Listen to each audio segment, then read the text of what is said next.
Hey everyone, I'm Tim, aka Jurassic Ninja. You can really call me by either. In this video, I want to take a look and compare the very first first-person shooter on Gamecube versus the very last first-person shooter.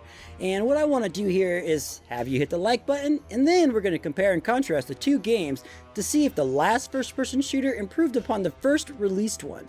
I want to dive into sound, textures, aliasing, frame rates, graphics, and controls. I'd like to really see if there are some advancements in the development between the years of these games. I think this could be an interesting series that I could do, and if you enjoyed this video, please let me know in the comment section if I should continue more videos like this.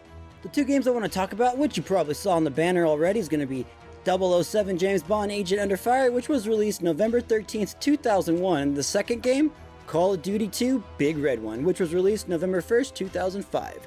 Also released the same day was 007 James Bond From Russia with Love. And I would love to compare two James Bond games, but Russia from Love is a third-person shooter, and I want to stick to two first-person shooters. So let's discuss the resolution. Agent Under Fire doesn't support 480p or widescreen, and when comparing that to Big Red One, this does offer widescreen, but not 480p, which is weird because Call of Duty Finest Hour, which was released 1 year prior, does support 480p, but not widescreen. So I guess a little swaparoo. In this instance, Call of Duty wins. Now let's talk about the controls. I dived right into Agent Under Fire with the default control scheme, and that just was no good for me. You move forward, backward, left, right with the left joystick, and you strafe with the right joystick. Pretty much opposite of how all FPSs are these days.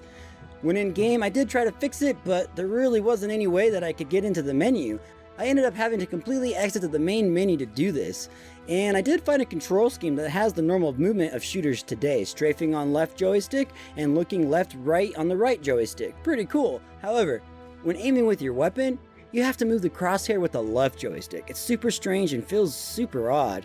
Maybe there's another control scheme, but I didn't really want to exit the main menu again, so I just stuck with it. Diving right into Call of Duty Finest Hour, this was perfect. Standard first-person controls that we all grow and love. The only difference was due to the limitations of the GameCube controller, because it doesn't have the buttons on the joysticks like the Xbox and PlayStation controllers do. So the winner here is going to be Call of Duty.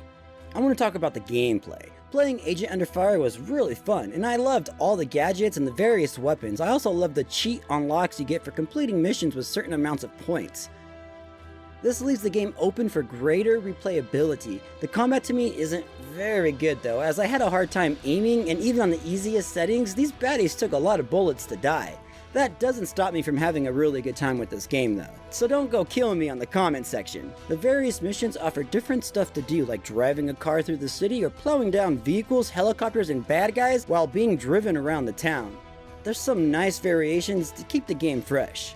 Now, Call of Duty Big Red One is just one hell of an immersive experience. These Call of Duty games always throw you right into an epic war zone, full of actions and many cutscenes trickled into each mission.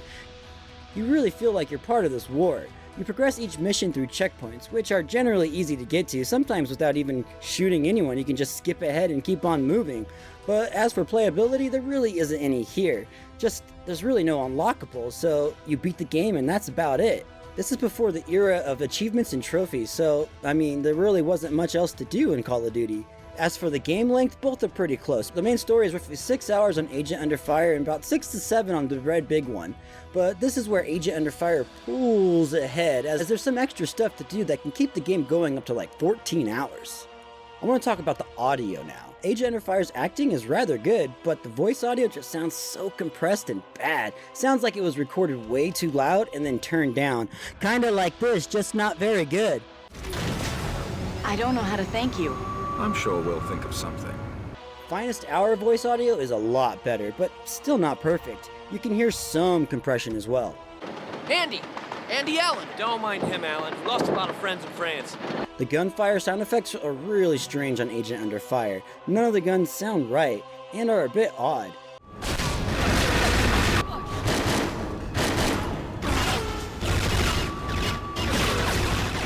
The Call of Duty gun sound effects are really good, top-notch stuff right there, but you'd expect that from a Call of Duty game.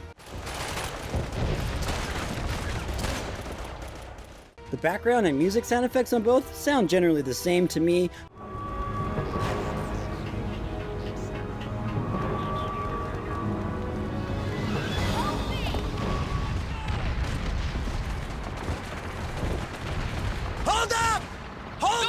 It should clear the way for us! But of course, Call of Duty has tons more sound effects as you are in a war zone. To me, the winner on the audio is Call of Duty.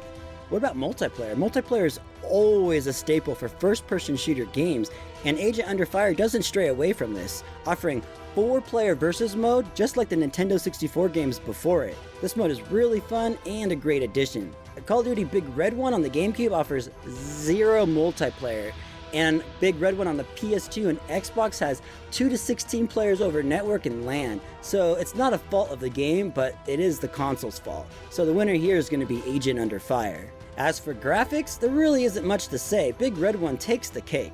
The character models on Agent Under Fire are blocky and dated looking. James Bond doesn't look half bad, but all the other models are not very good. On Call of Duty, every single character model shows a ton more polygon count, and there's a lot more characters on screen on any given time. The colors on Agent Under Fire are way better though, because everything's so bright and vivid, but Big Red One is a war zone, and generally those colors are always drab and dull in those games.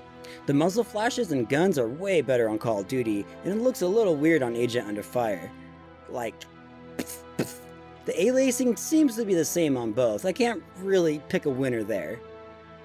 And the guns, well, they look pretty good on both too. I do think Call of Duty's guns look a little bit better though. Now this part isn't really a graphical thing, but the dead bodies disappear on Agent Under Fire and they stay on Big Red One. And I'm not really a fan of disappearing bodies. Unless you're trying to get away with murder, then get those suckers out of here. So the winner to me on that side is going to be Call of Duty. Now for frame rate, Agent Under Fire is 60 frames per second with some dips to like the 45s on high octane action scenes, where Call of Duty is 30 frames per second.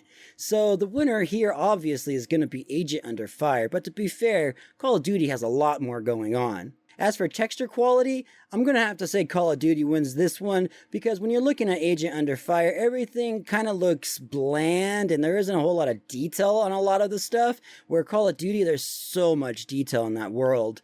But that's not to say that Agent Under Fire looks bad, because it doesn't really look terrible, especially for a 2001 game, coming right from the Nintendo 64. But Call of Duty does win. Overall, James Bond Agent Under Fire held up for being a first-release first-person shooter game on the GameCube, but it was a bit too early to the scene, and later Bond titles on the GameCube did fix a lot of these issues. Overall, Call of Duty 2 Big Red One wins the showdown, but it was a close battle. I do see some great improvements in game development from this 4-year gap between the two games. Well, this was my comparison between those games, and if you don't agree with me, I'd love to hear some of your thoughts in the comment section below. And do leave a like, possibly subscribe if you haven't, and turning on the notifications would be pretty cool of you, but it's really up to you. Anyway, have a great day. Until next time, take it easy.